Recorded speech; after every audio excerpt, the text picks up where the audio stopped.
I'm going to show you how I made my Genderbend Rita Repulsa cosplay from scratch. I first started with the shoulders. What I did was I traced all the shapes on paper and then I printed them out. And then I placed the traced paper on EVA foam to cut out all the shapes. And as you can see here, this is starting to look like the shape of the armor. For the center abdominal area, I did the same thing. I traced the shapes out on paper and I placed the tracing paper on EVA foam and cut those shapes out. For the chest piece, I just decided to do something unique by tracing on the shape of the chest piece on EVA foam and I cut those pieces out. For the crown, I decided to do something a little different.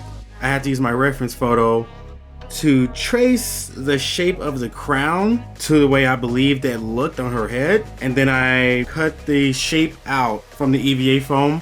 And then I used a heat gun to mold it to the shape of my head.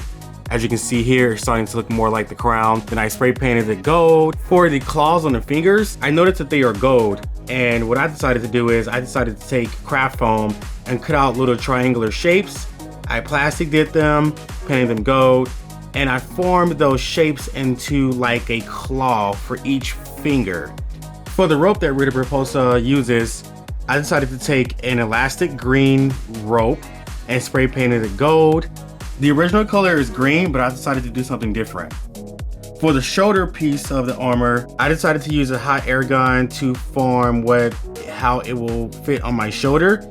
And then I drew the shape of the shoulder straps on the EVA foam. And then here I go to cut those shapes out. Here my pieces were ready to be primed. So I used Mod Podge to prime. And then I went to start painting my pieces for my Rita Repulsa using various paints, such as black, green, gold.